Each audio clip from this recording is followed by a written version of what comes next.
teman-teman, di video ini kita akan membahas tentang perlawanan Pattimura. Nah, apa sih perang Pattimura itu? Yuk simak videonya.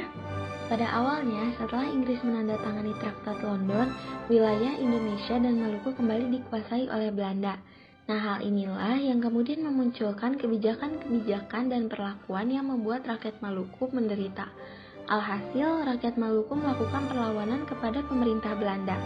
Lalu, faktor apa saja ya yang melatar belakangi perlawanan Pattimura? Nah, ada pun beberapa sebab umum terjadinya perlawanan Pattimura. Di antaranya, adanya pelayaran Hongi untuk memonopoli rempah-rempah, pembayaran wajib serta belum lagi pajak-pajak yang ditetapkan Belanda, dan banyak tenaga pribumi di Maluku yang dijadikan serdadu atau tentara perang. Selain itu, ternyata ada pula sebab khususnya loh teman-teman, yaitu diawali pemesanan kapal Orombai oleh Presiden Vandenberg kepada masyarakat pesisir Maluku, dan Vandenberg melakukan pembayaran dengan harga yang tidak sesuai.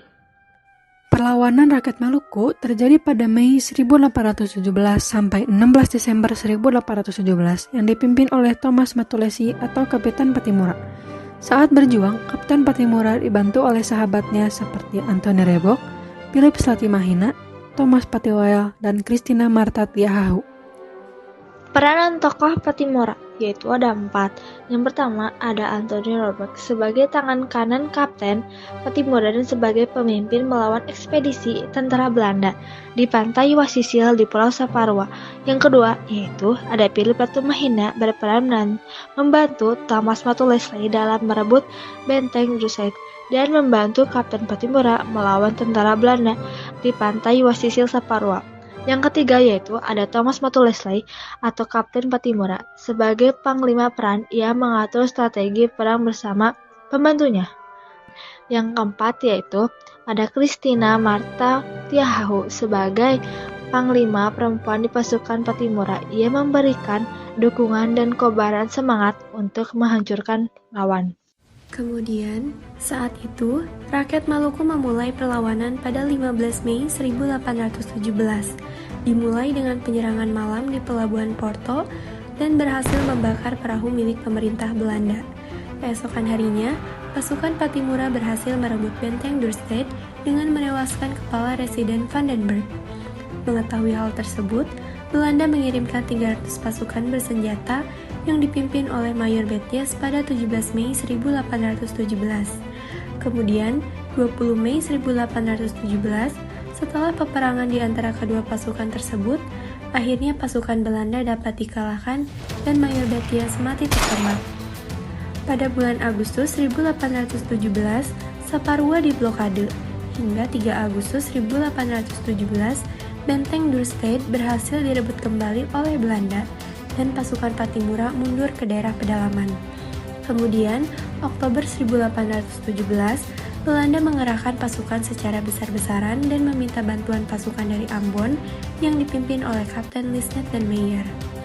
Maka, November 1817, Belanda melakukan penyerangan dan menewaskan Kapitan Paulus Tiahahu, sehingga Christina Tiahahu marah besar dan segera pergi ke hutan untuk bergerilya. Akhirnya, 11 November 1817, Letnan Petersen berhasil menyergap Pattimura dan Philip Slatimahina. Perang ini berakhir ketika para tokoh pejuang akhirnya dapat ditangkap dan dihukum mati pada tanggal 16 Desember 1817 di kota Ambon. Dan Christina Tiahahu pun ikut tertangkap. Namun, beliau bersama 39 orang lainnya dikirim ke Jawa sebagai pekerja rodi. Tapi kenapa ya kalau pemimpin perang gugur, perang tidak dilanjutkan? Apa ya alasannya?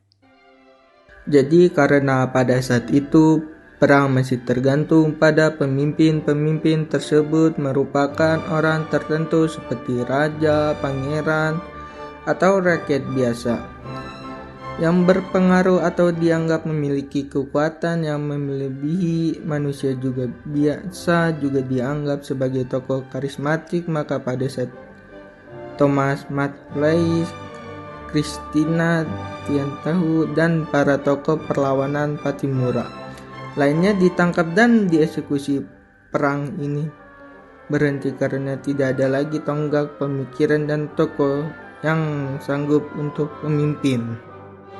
Setelah berakhirnya perlawanan Pattimura, 1 tentunya ada beberapa pendapat yang muncul loh, seperti pertama, berhasilnya perebutan benteng Turstedt.